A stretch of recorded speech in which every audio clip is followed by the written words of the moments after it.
So for every face-to-face panel interview, there's a pretty common interview structure. First of all, you're gonna meet in the lobby, and again, be polite to everyone you meet, the receptionist, the janitor walking by, everyone. Be kind and polite to everyone. You just want to show that you are a nice person and that you fit into the company culture. The second is the greeting. Make sure you offer a really good handshake. Make sure you have a good, firm handshake and a smile. Now, not everyone walks around smiling all day, every day. That's okay, but if they're smiling, you want to make sure you offer a smile back. The third part of the interview structure is the questions. You're going to have probably a lot of questions that ask you about your qualifications, what you've done in the past, why you want to work there. Make sure every answer states why they should hire you and not someone else. The fourth part of the interview structure is the closing. That's the end of the interview. It's over. You did wonderful. You answered all their questions. You made a good first impression.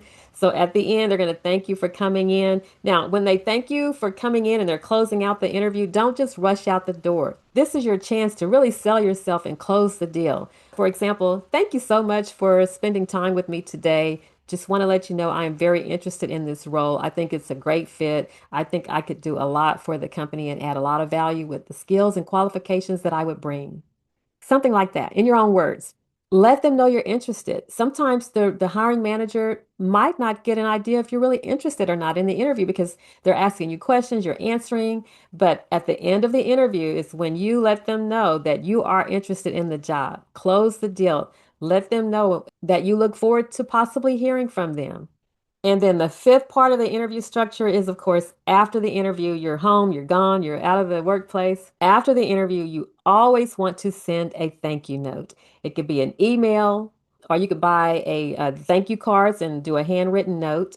But always, always, always send a thank you note. This will put you above the other candidates. This will cause you to stand out among all of the other candidates because some people don't send a thank you note. Always send a thank you letter, email, or thank you card after the interview. Send it the day after the interview. Sending a thank you letter also puts your name back on the interviewer's mind. If they have had multiple interviews and looked at multiple resumes, then that thank you note will put you at the very top of the list.